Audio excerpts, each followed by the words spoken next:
Hey everyone, dealing with another random making encounter. Welcome back. It's always good to see you. If you're new to the channel, welcome. A while back, I made, like a long time ago in YouTube years, I made a video about getting started with book nooks.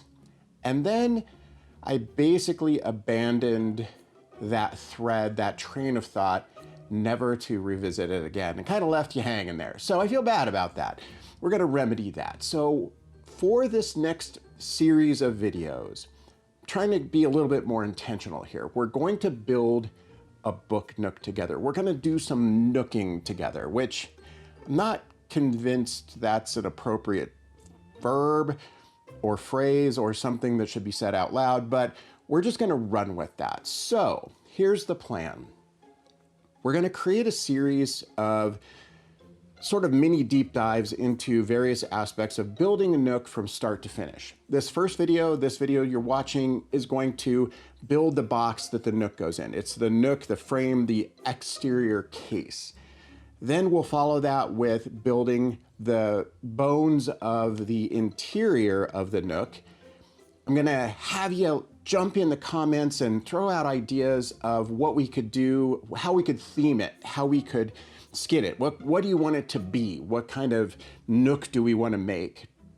Trying to keep it somewhat reasonable and within the realm of 15 minutes.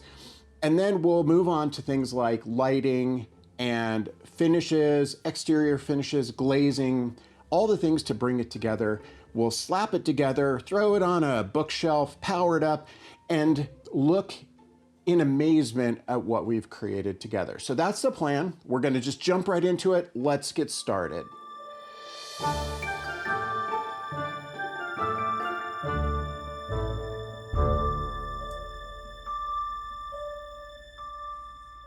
For this project, we really only need a couple of things. We need some MDF or a 1/4-inch material, could be 1/4-inch birch ply, and some glue.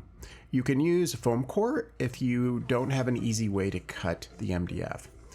I'm going to use a mini table saw. We'll also need some ways to clamp or hold things together, tape, a way to measure the squareness of the project, utility knife, ruler, pencil, all those good things. Here's the cut list. You could pause here and make some notes. The reality is though, you can make these any size that you need to fit your project. This is going to feel like the Proxxon channel for a while because I do have a lot of Proxxon tools. These are not paid endorsements. I just like the features and functions that the Proxxon tools have. They are a little on the premium side, but I just haven't found anything that kind of matches the quality and the features and still is a reasonable price. There are other tools out there that are much less expensive, but they just either are lacking in features or there are more expensive tools that have the same features that are more expensive. I'm cutting the side panels first, so I'm adjusting this larger outrigger rip fence, which you can see it tips there.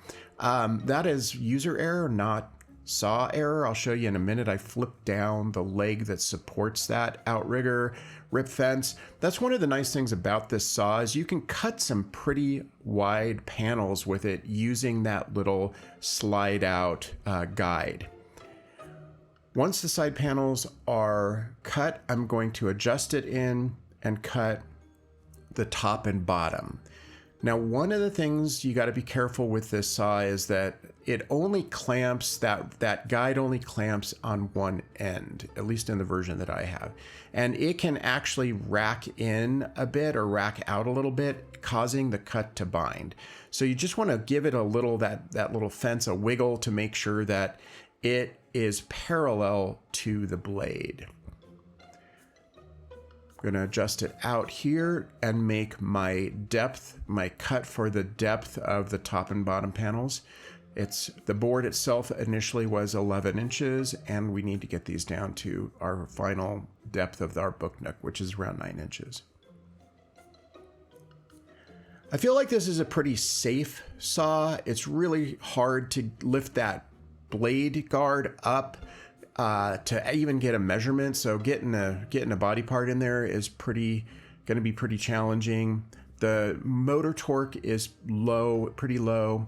The blade diameter is pretty small, so the chances of a really nasty kickback are pretty slim. You just want to be careful that you don't bind up the blade, and if for some reason you do, just power it off and you're able to just remove the piece once the saw is powered down. I'm ripping some strips here that we're going to use for the face of the Nook. We'll trim these down a little bit later, and I don't show that, but I use this saw to trim the pieces down.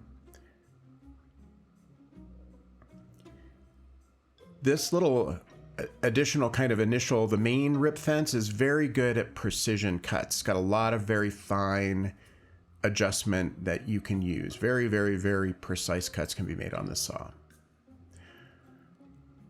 Now that the parts are all cut, I'm going to use some Titebond, but you can really use a tacky craft glue.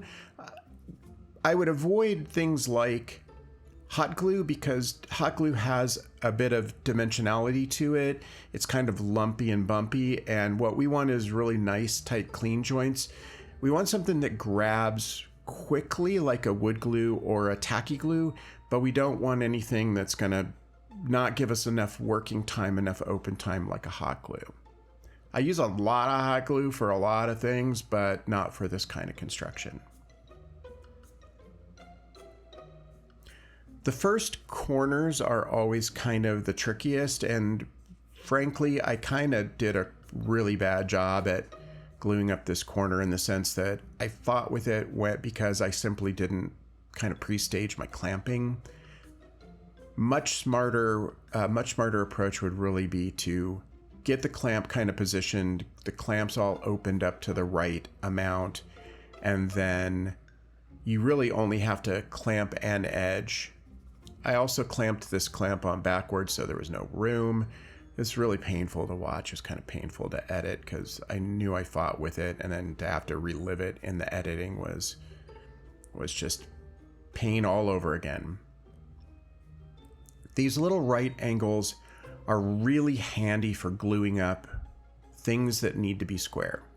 They're not that expensive, and they give you a great way to rigidly clamp the box structure and make sure that it's square. These things don't have to be precise to 6 decimal places.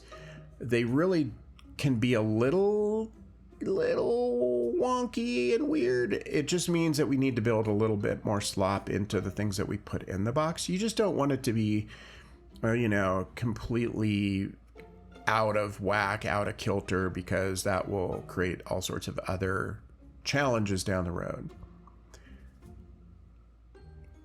You can see I'm being a lot smarter here in pre-clamping my angles so that I only have to glue up the board and add the final clamps. I also need to kind of stop using my fingers for glue. I feel like I get a good sense of how much glue's being distributed, and I can kind of guide and adjust where the concentration of glue is, but it's really messy. It actually kind of slows things down because you got to pause to get the glue off your fingers. It never completely comes off, so there's a risk of getting glue everywhere. So I'm going to try some silicone glue brushes. I don't want to have to keep buying disposable glue brushes. That seems very wasteful to me, but we'll give them a whirl. Maybe you'll see them in a subsequent video here. This glue will set up pretty quickly. The MDF is very absorbent to moisture. It really grabs quickly. So when you're gluing up, you do need to work with a little bit of speed so that it doesn't set up too quickly on you and you're actually breaking the bond to kind of reposition it. You want it to still kind of move easily. I've glued opposing angles. I don't have enough of these corners. It feels like I have a lot of tools. It seems like I have a lot of tools, but I just never have enough clamps or corners. So I'm gonna glue up the opposing corners and then glue the final box together. At this point, this glue up part is a lot easier because we've got a lot of stability in the corners.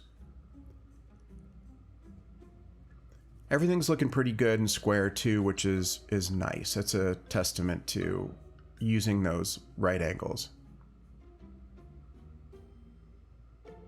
Apart from the little orange spring clamps, which you'll see in other videos and at the end of this video, I think those corners are kind of one of my more favorite things that I've added to my toolkit.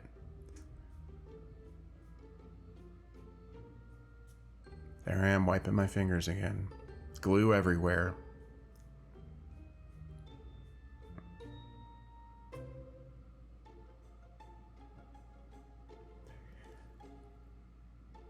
I generally start with the box and not the interior. I do a lot of times build a mock-up in cardboard.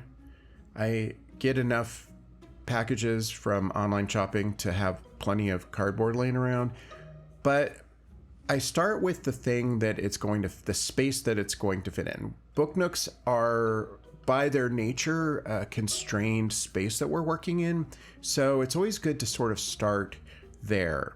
Start at what our limitations are and work within them. I've laser cut Nook boxes in the past. You'll see them in a lot of my projects.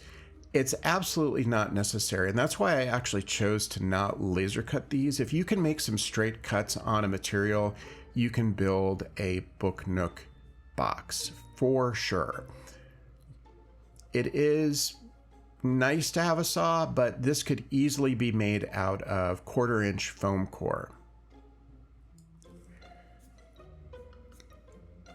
With the box constructed, we're in the home stretch. All that's left to do is add the facing of the box. I've started enclosing or basically building the fronts of the box now, instead of kind of sliding everything in from the front or working in from the front and then eventually adding the glazing. Instead, I'm building the box, including the front of the box, the face of the box, from the get-go. That way I can embellish it, I can add whatever visual elements I'm going to add to it, and then I can drop the glazing material in from the back, slide the interior of the box in, and then that actually can even hold the glass in place. So it's easily disassembled in case you need to go in and tweak something. So these little strips here are all just straight cuts, and I think that those straight cuts actually help to reinforce the corners. I'm going to bust out the ubiquitous, ever-present, ever-popular orange spring clamps, and I'm going to use those just to make sure that these corners are flushed up. They are nice and even with each other. It's good to make sure that these are as flush as possible. All your edges are as flush as possible. MDF's actually kind of a lot of work to sand down. It's pretty dense stuff.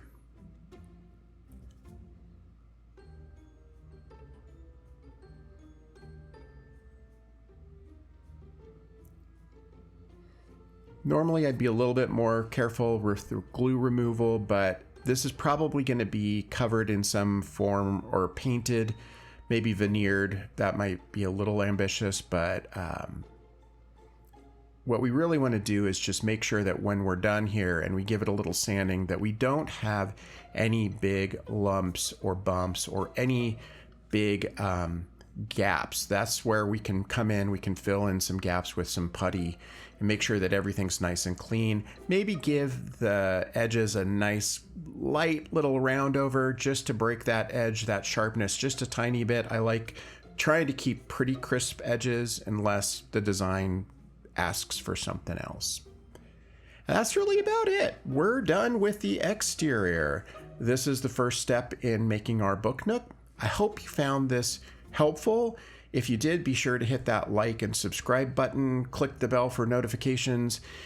Down below, there are some affiliate links. All of those things always go to help support the channel and allow me to continue to make videos like this for you. It is always good to hang out with you for a bit, and I look forward to seeing you again with another random making encounter.